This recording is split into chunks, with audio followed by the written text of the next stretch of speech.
ഏതാണ്ട് 5 പതിറ്റാണ്ടോളം Syria ഭരിച്ചത് Asad രാജവംശം അല്ലെ അസദ് ഭരണകൂടമാണ്. ആദ്യത്തെ ബാഷർ അൽ അസദ് എന്ന് പറയുന്ന ഭരണാധികാരി സിറിയയിൽ നിന്ന് പേടിച്ച് റഷ്യയിലേക്ക് ഒളിച്ചോടി. എന്ന് പറഞ്ഞാൽ ഭരണാധികാരി ആ രാജ്യത്ത് പരാജയപ്പെട്ടു. അയാളിപ്പോൾ ജീവിതത്തിൽ പരാജയപ്പെട്ടു. അതെന്താ? അതൊരു കുടുംബ പ്രശ്നം ഇപ്പോൾ ഉണ്ട്, അത് പറയാം. പക്ഷേ അതിനകത്ത് എനിക്ക് അയാൾ പേടിച്ചോടി എന്നത് ശരിയാണ്. പേടിച്ച് അങ്ങനെ ഓടിപ്പോയതല്ല. അയാൾ അവിടുന്ന് ഒരു വിമാനത്തിൽ കയറി, വിമാനം ഒരു ദിശയിലേക്ക് പറക്കുന്നതായിട്ട് കാണിച്ചു. പിന്നെ ട്രാൻസ്പോണ്ടർ ഓഫ് ചെയ്തിട്ട് തിരിച്ച് കറങ്ങി വന്നിട്ട് ഖമീമം എന്ന് പറയുന്ന സ്ഥലത്ത് റഷ്യക്കൊരു എയർബേസ് ഉണ്ട്. അവിടെ വന്നിറങ്ങിയിട്ട് അവിടുന്ന് റഷ്യൻ വിമാനത്തിൽ പോയി. അതായത് റഡാറിനെ വെട്ടിക്കാൻ വേണ്ടി യു ടേൺ എടുത്തു എന്നൊക്കെയായിരുന്നു പറഞ്ഞിരുന്നത്. അത് റഷ്യൻ വിമാനത്തിൽ കയറി പോകാൻ വേണ്ടിയിട്ടായിരുന്നു. അപ്പോൾ അതിന് മാത്രമല്ല, അസദ് ഒരു സ്റ്റേറ്റ്മെൻറ്റുമായിട്ട് വന്നിരുന്നു, എനിക്ക് പോകാനൊന്നും ഇഷ്ടമൊന്നും ഉണ്ടായിരുന്നില്ല, എനിക്ക് ഇവിടെ തന്നെ, പക്ഷേ റഷ്യക്കാർ വന്ന് നിർബന്ധിച്ച് എന്നെ എടുത്തുകൊണ്ട് പോയതാണ് എന്നൊക്കെ പറഞ്ഞ് ഒരു സ്റ്റേറ്റ്മെൻ്റ് ഒക്കെ ഇറക്കിയിരുന്നു. അത് 9 ദിവസം കഴിഞ്ഞിട്ടാണ് പറയുന്നത്. അതെ, 9 ദിവസം കഴിഞ്ഞിട്ടാണ്. ഏതായാലും വേറെ കാര്യമുണ്ട്.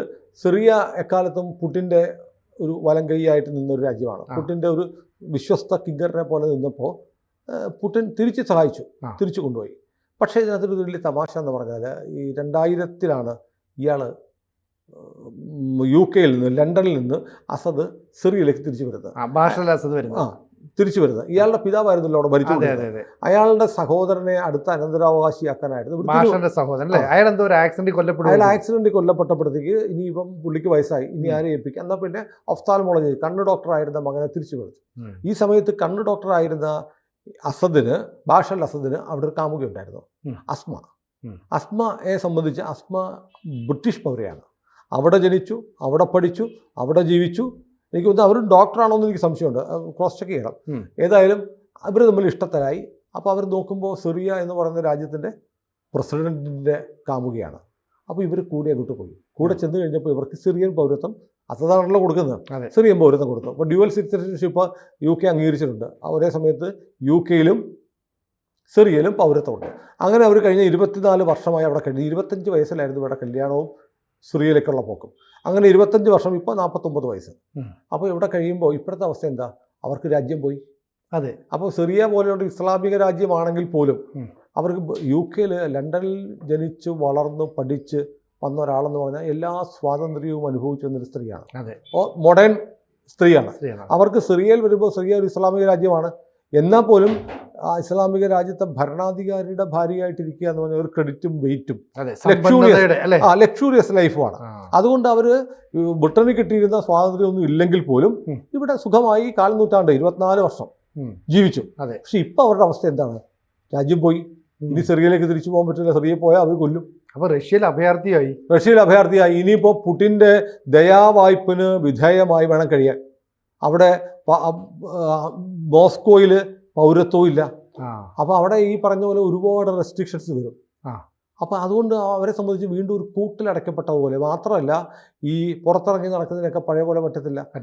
റഷ്യക്കാരെ എത്രത്തോളം സംരക്ഷിക്കും എന്നുള്ള സംശയമുണ്ട്. പിന്നെ പുറത്തൊരുപാട് ശത്രുക്കളുണ്ട്. അതുകൊണ്ട് ഇനി എങ്ങനെ ജീവിക്കും? സ്വാതന്ത്ര്യം നുകർന്ന് സ്വാതന്ത്ര്യത്തിൻ്റെ വായു ശ്വസിച്ച് വളർന്ന ഒരു ബ്രിട്ടീഷുകാരിക്ക് ഇനി മോസ്കോയിൽ ഒരു അഭയാർത്ഥി, ഒരു വീട്ടുതടങ്കൽ കഴിയുന്ന പോലെ കഴിയാണ്. അത് പറ്റില്ല എന്ന് അവർ തീരുമാനിച്ചു. അവരിപ്പോൾ ഒരു തുർക്കി പത്രം റിപ്പോർട്ട് ചെയ്തതനുസരിച്ചാണെങ്കിൽ ഇവരിപ്പോൾ ഡിവോഴ്സ് പെറ്റീഷൻ കൊടുത്തു മോസ്കോ കോടതി. എന്നിട്ട് പറഞ്ഞു, ഞാൻ ബ്രിട്ടീഷ് പൗരയാണ്, എനിക്ക് നിങ്ങളുടെ അഭയമൊന്നും വേണ്ട, എൻ്റെ രാജ്യത്തേക്ക് പോകാൻ എന്നെ സമ്മതിച്ചാൽ മതി.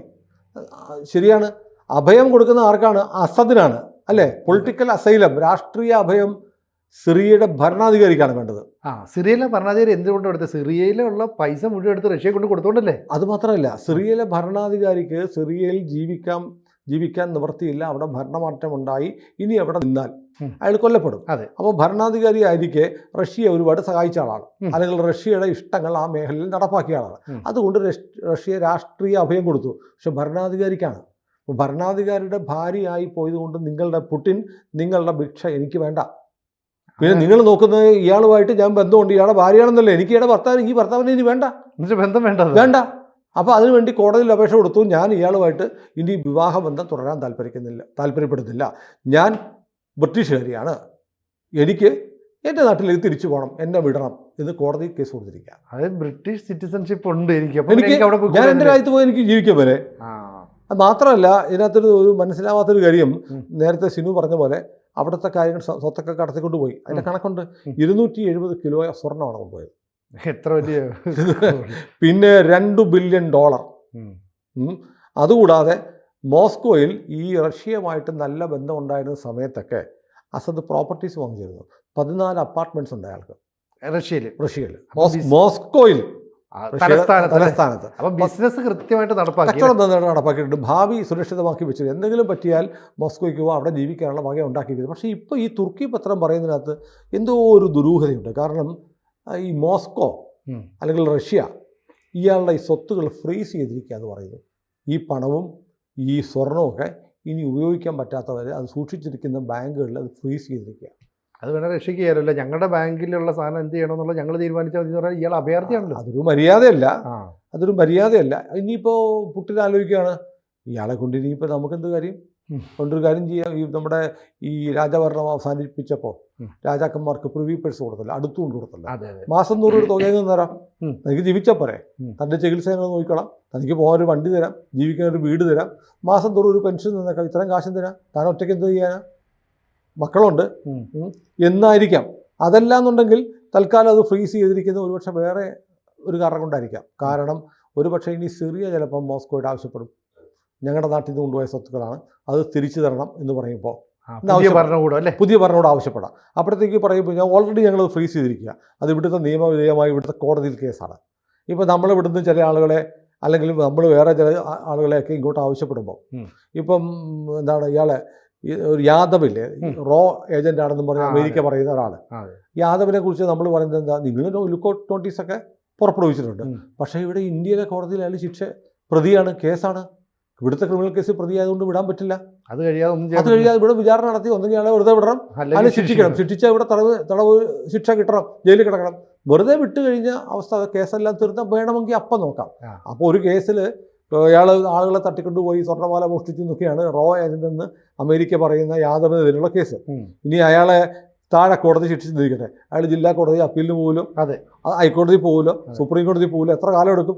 ഈ നിയമ നടപടികൾ തീരാതെ വിട്ടുതരാൻ പറ്റില്ല എന്നാണ് ഇന്ത്യ പറയുന്നത്. ഇതുപോലെ സിറിയ ഇനി ആവശ്യപ്പെടുകയാണ്, അസദ് കൊണ്ടുപോയ 250 കിലോ സ്വർണവും $2 ബില്യൺ ഞങ്ങൾക്ക് തിരിച്ചു വേണമെന്ന് ഇപ്പോഴത്തെ പുതിയ ഭരണാധികാരി ജൊലാനി ആവശ്യപ്പെട്ടാൽ റഷ്യ പറയാൻ പോകുന്നത്, അത് ഞങ്ങളിവിടെ കേസുണ്ട്, ഞങ്ങളത് ഫ്രീസ് ചെയ്തിരിക്കുക, അത് തീരുമാനമായിട്ട് പറയാം. ചിലപ്പോൾ അസദിനെ സഹായിക്കാനുമാകും. അങ്ങനെ സാധ്യത തള്ളിക്കളഞ്ഞോളല്ലേ? കാരണം റഷ്യക്ക് ഈ സിറിയയിൽ ഒരു പോർട്ടൊക്കെ വേണമെന്നുള്ളതുകൊണ്ട് പുതിയ ഭരണകൂടമായിട്ട് വേണമെങ്കിലല്ലോ പോർട്ടുണ്ട്. പുതിയ ഭരണകൂടം വരുമ്പോൾ പ്രശ്നമാവില്ലേ? കാരണം ലോകമഹായുദ്ധ കാലം മുതൽ ഒരു തുറമുഖമുണ്ട്, ഖമീമോ എയർബേസ് സിറിയൊക്കെ ഉണ്ട്. അത് അവിടുന്ന് കപ്പലൊക്കെ എടുത്തുകൊണ്ട് സിറിയ പോയി, റഷ്യ പോയി. സിറിയയിലെ തുറമുഖം കപ്പലുകളൊക്കെ ഈ HDS ആക്രമിച്ച് ദമാസ്കസിലേക്ക് പോകുന്നതിന് മുമ്പ് തന്നെ റഷ്യ മാറ്റിയിരുന്നു എന്നാണ് പറയുന്നത്. അതെ, അതിനുശേഷം പിന്നെ ഇസ്രായേൽ അവിടെ കൊണ്ട് പോകുമ്പോൾ അവിടുത്തെ നേവിയെ തകർക്കുകയും ചെയ്തു. അതെ, അങ്ങനെയൊക്കെ സംഭവിച്ചിട്ടുണ്ട്. ഏതായാലും ഈ നമ്മൾ നോക്കുന്നത് എന്തറിയോ, ഈ നല്ല നമുക്ക് ചിരിക്കുമ്പോൾ കൂടെ ചിരിക്കാൻ 1000 പേർ വരും, കരയുമ്പോൾ കൂടെ കരയാൻ മാത്രം വരും. അല്ലേ? വളരെ അർത്ഥവത്തായ ഒരു മലയാളത്തിലെ പാട്ട്. ചിരിക്കുമ്പോൾ ആർത്തുല്ലസിച്ച് തൻ്റെ ഇപ്പോഴത്തെ സ്വപ്ന ഭൂമിയാന്ന് പറയുന്ന ലണ്ടൻ ഉപേക്ഷിച്ചിട്ട് അസ്മ ആരോടെ പോയി, അസദിൻ്റെ കൂടെ പോയി. ചിരിച്ചത് ആഘോഷിച്ചത് അല്ലെങ്കിൽ സ്വാതന്ത്ര്യം, ഇപ്പോൾ സ്വാതന്ത്ര്യം ഇല്ല എന്ന് പറഞ്ഞ അസ്മ അവിടെ അടിച്ച് പൊളിച്ചത് 24 വർഷമാണ്, 2 വ്യാഴവട്ടം.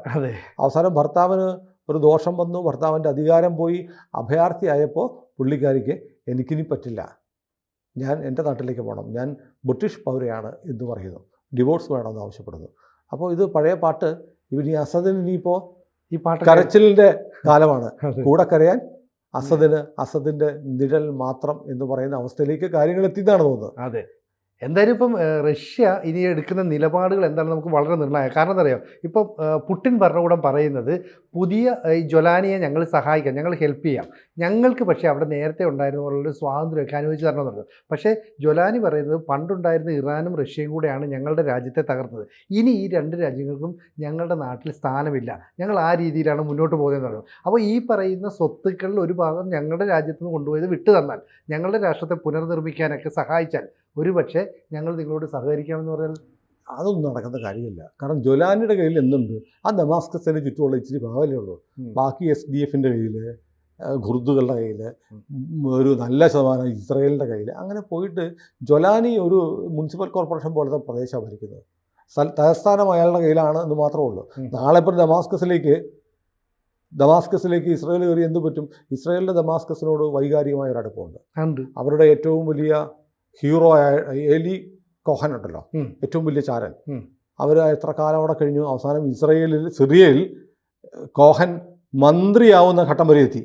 മൊസാദിന്റെ ചാരനായിരുന്നു. അപ്പോൾ മന്ത്രിയായ അദ്ദേഹത്തെ പിന്നീട് മന്ത്രിയായില്ല. അദ്ദേഹം പ്രതിരോധ മന്ത്രിയുടെ ഉപദേഷ്ടാവായിരുന്നു. അതിനുശേഷം പിന്നീട് സിറിയയുടെ പ്രതിരോധ മന്ത്രിയാകും എന്നുള്ള ഘട്ടം വരെ എത്തി. പക്ഷേ ഈ കോഹനെ തുടക്കം മുതൽ തന്നെ സിറിയയുടെ രഹസ്യാന്വേഷണ ഏജൻസിയുടെ തലവനൊരു സംശയം ഉണ്ടായിരുന്നു. അങ്ങനെ ഇയാൾ ശരിയാണോ? പക്ഷെ വർഷങ്ങളോളം, എത്ര വർഷമായിരുന്നു. അങ്ങനെയാണ് അവിടെ രാഷ്ട്രീയത്തിൽ പ്രവർത്തിച്ചു, അവിടെ വന്നു, അവിടുത്തെ വിശ്വസനായി, പ്രതിരോധ മന്ത്രിയുടെ ഉപദേഷ്ടാവായി. അതായത് ഇസ്രായേലിനെതിരെയുള്ള തന്ത്രങ്ങൾ പ്ലാൻ ചെയ്യാൻ പ്രതിരോധ മന്ത്രിയെ ഉപദേശിച്ചുകൊണ്ടിരിക്കുന്ന മൊസാദിന്റെ ചാരനായിരുന്നു എലി കോഹൻ. എലി കോഹൻ അവസാനം വന്നിട്ട് പ്രതിരോധ മന്ത്രിയോ അതോ പ്രധാനപ്പെട്ട പ്രതിരോധ മന്ത്രി തന്നെ എൻ്റെ ഓർമ്മ, അങ്ങനെ മന്ത്രിയാവുന്ന ഘട്ടം വരെ എത്തി. അതിന് അപ്പോഴാണ് ഇവരുടെ രഹസ്യാന്വേഷണ ഏജൻസിയുടെ തലവൻ തെളിവുകൾ സഹിതം എലി കോഹനെ പിടിക്കുന്നത്. ഈ ലോകം ഞെട്ടിപ്പോയി. ഇങ്ങനെ ഒരാൾ ഒരു രാജ്യത്ത് പോയി അവിടെ ചാരവൃത്തി നടത്തി അവിടുത്തെ നിർണായക പ്രതിരോധ മന്ത്രി വരെ ആവുന്ന ഘട്ടം എത്തിയെന്ന് പറഞ്ഞപ്പോൾ അത്രയും വലിയൊരു ചാരവൃത്തി, ഒരു സ്പൈ ഓപ്പറേഷൻ കണ്ടിട്ടില്ല. എലി കോഹനെ പിടിച്ച് പരസ്യമായി ഇവർ ഡമാസ്കസിലെ ഒരു ചത്തുരത്തിൽ തൂക്കിക്കൊന്നു എന്നാണ് എൻ്റെ ഓർമ്മ. പരസ്യവിചാരണയല്ല, പരസ്യമായി തൂക്കിക്കൊന്നു. അപ്പോൾ അത് എലി കോഹൻ എക്കാലത്തെയും ഇസ്രായേലിൻ്റെ വീരപുരുഷന്മാരിൽ, വീരനായകന്മാരിൽ ഒരാളാണ്. അപ്പോൾ അതിൻ്റെ ഒരു പക സിറിയയോട് ആർക്കുണ്ട്? ഇസ്രായേലുണ്ട്. ഇസ്രായേലൊന്നും മറക്കില്ല. മറന്ന ചരിത്രം ഇസ്രായേലിനില്ല. കൊടുത്ത് ഒന്നും മറക്കില്ല രാമ എന്ന് പണ്ടൊരു മോഹൻലാലിൻ്റെ സിനിമ പറയുന്നില്ല. അങ്ങനെ ഒന്നും മറക്കുന്നവരല്ല ഇസ്രായേൽ അതിൻ്റെ കണക്ക് കൂടി തീർത്തതായിരിക്കാം. ഒരു പക്ഷേ ആ കണക്ക് മനസ്സിൽ കിടക്കുന്നതുകൊണ്ട് ഒരു ദിവസം ജൊലാനി എടുത്ത് തോട്ടിക്കളഞ്ഞിട്ട് നാളെ ദമാസ്കസ് അങ്ങ് ഇസ്രായേൽ പിടിച്ചാൽ എന്തോ ചെയ്യും? ഇസ്രായേൽ തീരുമാനിക്കും.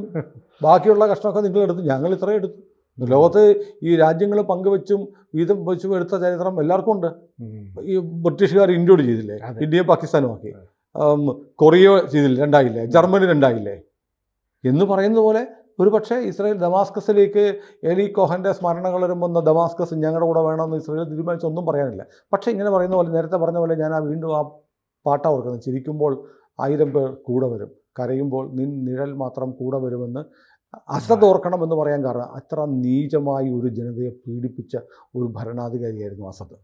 അയാളുടെ അവസാനകാലം നരകിച്ച് തീരാനാണ് സാധ്യത. അത്ര സ്വന്തം ജനങ്ങൾക്ക് നേരെ രാസായുധം പ്രയോഗിച്ച ഒരു ഭരണാധികാരി എന്ന് പറഞ്ഞാൽ ഇയാൾ എത്ര നീചനായിരുന്നു. അയാളെ ഇപ്പോൾ ഈ പറഞ്ഞ ആപത്ത് കാലത്ത് ഭാര്യ ഉപേക്ഷിച്ച് പോവുകയാണ്. ഭാര്യ പോകുമ്പോൾ മക്കളെയും കൊണ്ടുപോകും. കാലത്തിൻ്റെ കാവ്യനീതി അത് അസദ് അനുഭവിക്കുകയാണ്.